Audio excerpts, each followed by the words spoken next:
भगवान शंकर को विश्राम मिलता है वटवृक्ष की छाया में। क्यों? क्योंकि वट विश्वास अचल निज धर्मा,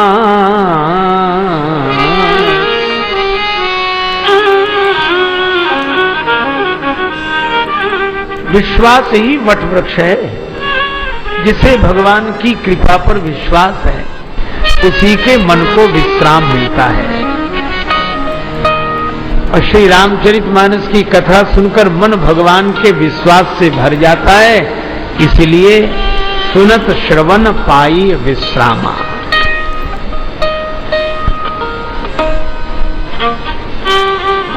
श्री राम वृंदावन के एक संत कहते हैं, काहू के बल भजन है काहू के आचार, व्यास भरोसे कुंवर के सोवत पांव फसा। और हमारे पूज्यपाद संत श्री तुलसीदास जी महाराज भी कहते हैं, कवितावली में बड़ा सुंदर उल्लेख किया उन्होंने। घटना है कि एक बार श्री तुलसीदास जी महाराज श्री राम वृंदावन में श्री नाभादास जी की कुटिया पर गए। श्री नाभादास जी उस समय श्री यमुना स्नान के लिए गए थे। दोपहर का समय था। श्री तुलसीदास जी अपना कंबल बिछाते हैं और विश्राम करने लगे। थोड़ी देर में नाभादास जी आए, देखा हमारी कुटिया पर कोई संत विश्राम कर रहे हैं। कौन है? पास आकर पहचाना, हमारे परम मित्र श्री तुलसीदास जी महाराज। संत सुमेरु श्री तुलसीदास जी महाराज, भक्तमाल के सुमेरु श्री तुलसीदास जी महाराज बहुत आह्लादित हुए, आनंदित होते हुए हृदय से लगाया। मित्र मित्र से मिलकर बहुत प्रसन्नता व्यक्त कर रहे थे। पर नाभादास जी ने मैत्री भाव से ही विनोद करते हुए पूछ दिया, श्री तुलसीदास जी महाराज आप तो संत हैं और संत तो दुनिया को जगाने के लिए आए हैं, और आप तो स्वयं सो रहे हैं, रात को ही नहीं दिन को भी सो रहे हैं। तो जो स्वयं सो रहे हों वो औरों को क्या जगाएंगे? विनोद में ऐसी बात श्री नाभादास जी ने कही तो श्री तुलसीदास जी मुस्कुराए और हाथ जोड़कर बोले, बाबा वो जागने वाले जगाने वाले संत दूसरे होंगे, फिर हम तो सोने वाले हैं और सुलाने वाले हैं। हम तो कहते हम भी सो रहे हैं तुम भी सो जाओ। अच्छा तो जागता कौन है? तो बड़ी लंबी सूची दी है जागने वालों की कवितावली के उस कवित्व में श्री तुलसीदास जी ने। जागे जोगी, जागे जोगी जंगम जति जमाती ध्यान धरे, डरे उर भारी लोभ मोह कोह काम के, जागे राजा राजकाज सेवक समाज सब, सोचे सुनी समाचार बड़े बैरी बाम के। योगी लोग जागते हैं, जंगम माने राहगीर जागते हैं, यति जागते हैं, सन्यासी जागते हैं, मोह निशा से जागते हैं, जमाती जिनके पास बड़ी जमात हो वो भी जागते हैं, राजा लोग जागते हैं, सेवक राजा की सेवा में जागते हैं। जागे बुद्ध विद्या हित, विद्या अर्जन करने के लिए विवेकी पुरुष जागते हैं और विद्या ग्रहण करने के बाद शास्त्रार्थ के लिए जागते हैं। पंडित चकित चित जागे, लोभी लोभी लोग जागते हैं, लालच धरनी धन धाम के। अच्छा जागे भोगी भोग ही, भोग सुख पाने की कामना में भोगी जागता रहता है। जागे भोगी भोग ही, वियोगी रोगी सोग बस, वियोगी और रोगी पीड़ा के कारण जागता है। तो श्री नाभादास जी ने कहा, श्री तुलसीदास जी इतने लोग जागते हैं फिर सोता कौन है? श्री तुलसीदास जी बोले, जागे भोगी भोग ही, वियोगी रोगी सोग बस, बस सोवे सुख तुलसी भरोसे एक राम के। एक तुलसी ऐसा है जो राम जी के भरोसे सो रहा है। तो जो राम जी के भरोसे सो रहे हैं, सिर पर सीताराम फिकर फिर क्या करना, सिर पर सीताराम फिकर फिर क्या करना, सिर पर सीताराम फिकर फिर क्या करना, सीताराम फिर क्या करना,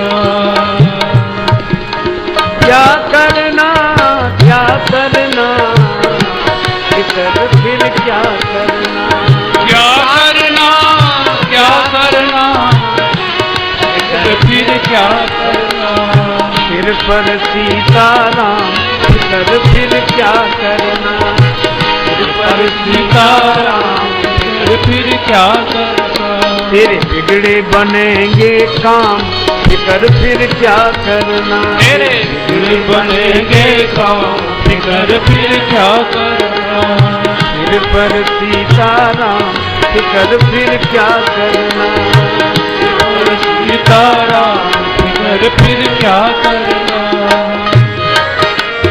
पितु रघुवर श्री जानकी मैया, पितु रघुवर श्री जानकी मैया, फिर क्यों परेशान हो भैया, फिर क्यों परेशान हो भैया, कटेंगे कष्ट तमाम फिकर फिर क्या करना, मेरे कटेंगे कष्ट तमाम फिकर फिर क्या करना, सिर पर सीताराम फिकर फिर क्या करना, सिर पर सीताराम फिकर फिर क्या करना, जो जन राम कथा सत्संगी, जो जन राम कथा सत्संगी, इनके सहायक श्री बजरंगी, इनके सहायक श्री बजरंगी, अतुलित बल के धाम फिकर फिर क्या करना, वे हैं अतुलित बल के धाम फिकर फिर क्या करना, सिर पर सीताराम फिकर फिर क्या करना। आइए मित्रों, जय बजरंगबली। राम कथा के क्रम में हम लोग जिस प्रसंग का अवलोकन कर रहे हैं, बड़ा ही महत्वपूर्ण प्रश्न है कि माता पार्वती भगवान शिव से राम कथा का विशेष रहस्य सुनने के लिए वो कह रही हैं, याचना कर रही हैं और बहुत ध्यान मग्न हो करके वो कथा श्रवण करने में लगी हुई है। क्योंकि एक बार आपने सुना है कि जब भगवान भोलेनाथ सती जी के साथ गई और कहाँ गई राम कथा सुनने के लिए, एक दिन शंकर जी ने कहा कि कथा सुनने चलना है, तो उन्होंने कहा मैं भी चलूँगी। उनको लेकर के साथ गए और वहाँ कुंभज ऋषि के पास, तो राम कथा तो भगवान शिव बहुत मगन होकर के सुने, लेकिन माता सती को वो एक भी कथा भाई नहीं, अच्छी नहीं लगी, ना उनमें मन लगा, वो केवल बैठी रही साथ में बेगारी ऐसा। मित्रों, इसको अन्यथा न समझा जाए, क्योंकि यही दोनों जगत नियंता हैं, जग करता, जग हरता, जग पालन करता। ये तीनों माँ भवानी और भगवान शिव, यही दोनों तो सब कुछ है, परमात्मा यही है। ये कथा राम कथा भगवान शिव ने स्वयं अपने मुख से सुनाई, इसीलिए कि ताकि ये मनुष्य अपना कल्याण मार्ग इसमें से ले सके। बाकी तो चलने वाले संसार में बहुत है, लगभग 1.5 करोड़ 1.5 अरब हमारी आबादी के करीब है हिंदुस्तान की ही केवल। बाकी तो विश्व की अगर हम देखेंगे तो लगभग 7 करोड़ से ऊपर, हमारी 7 अरब से ऊपर कुल टोटल पूरे विश्व की आबादी बताया जाता है, जिसमें 1.5 अरब तो हमारे यहाँ ही हो गए। तो इन 1.5 अरब में से कितने लोगों को वैकुंठ मिलना है, कितने लोग आनंद ले रहे हैं, कितने सुखी हैं, इसकी कोई गणना आज तक कोई सरकार या कोई नहीं दे पाया। तो ये राम कथा माँ भवानी जब सती के रूप में रही तो उन्होंने नहीं इंटरेस्ट लिया, लेकिन वही जब दूसरे रूप में अगले आई जन्म में, तो माता पार्वती के रूप में आई और उन्होंने फिर भगवान के प्रति अपनी श्रद्धा दिखाई और कहा कि हे प्रभु, आप हमें वो राम कथा का रहस्य बताइए।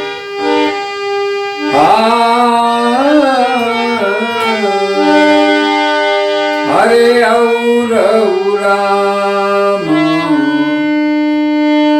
रहस्य अनेका, और राम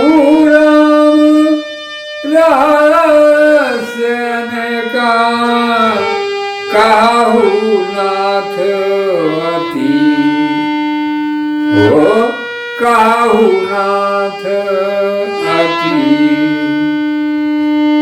अरे विमल विवेक, हे प्रभु, आप रामचंद्र जी के जो अनेकों प्रकार के छिपे हुए रहस्य हैं, उनको आप भाव और चरित्र हैं, उनको कहिए।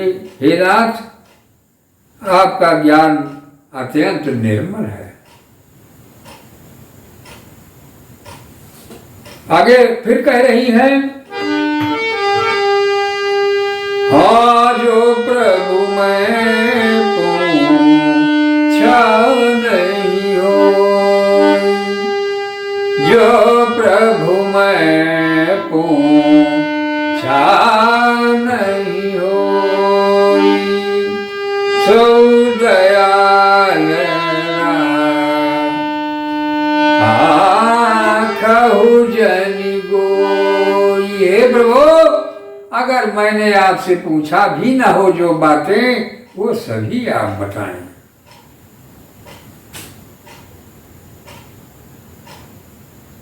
बड़ा गूढ़ प्रश्न चल रहा है, राम कथा का विशेष संशय, विशेष प्रश्न।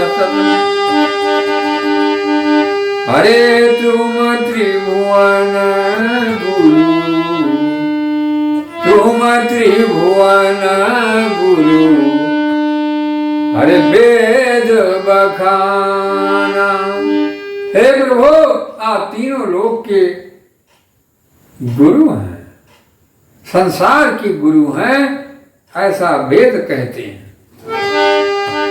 अरे तुम त्रिभुवन गुरु, वेद बखाना, आन जीव पावर को जान। कह रही है, हे प्रभु, दूसरे जीव, पामर जीव इस रहस्य को क्या जाने कि आप ही तीनों लोगों के गुरु हैं। इस बात को सभी नहीं जानते, सब भटकाए गए हैं, क्योंकि स्वयं भोलेनाथ ऐसा करते हैं कि जिससे हमारे पास सभी लोग न पहुंच पाए। बहुत थोड़े लोग आ पाए यहाँ, जो बिल्कुल निचोड़े हुए हो। बाकी और देवी देवता में इधर संसार में भटका करें विषय विकार में। तो आगे क्या होता है, जब माता पार्वती जी ने ऐसे प्रश्नों का बिल्कुल अंबार लगा दिया, तो भगवान शिव की क्या बात आई।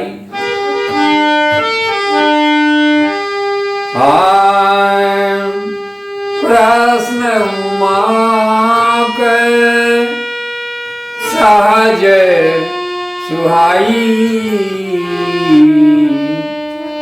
ओ प्रश्न उमा के सहज सुहाई,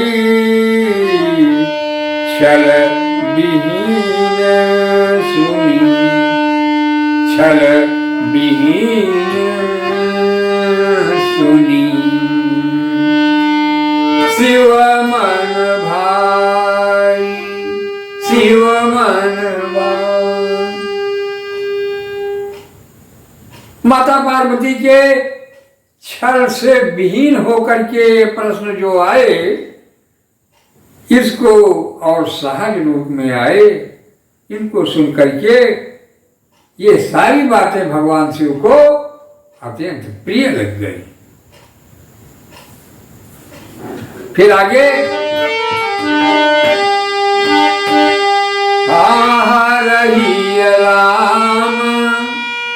चरित सब आए,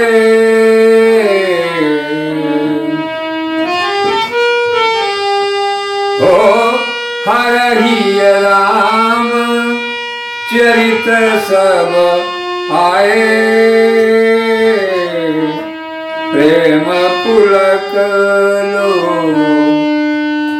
आचन जल जल छाए, प्रेम पुलक लो चरण जल छाए। भगवान शिव जब माता पार्वती जी की ये कथा को सुने, इन बातों को कथा सुनने के लिए, तो उनके अंतःकरण में, हृदय में भगवान श्री राम के सारे चरित्र तुरंत आ गए एक सीरियल वाइज। जैसे आपने कैसेट चला दिया है या वीडियो आपने यूट्यूब पर या कहीं भी मांग लिया, ये चीज तुरंत यूट्यूब में ला करके रख दिया, तो भगवान श्री शिव जी के अंतःकरण में वो सारे राम के चरित्र आ गए। ओ श्री रघुनाथ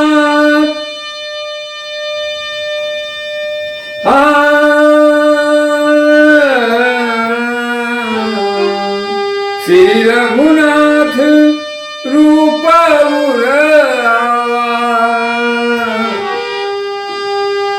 परमानंद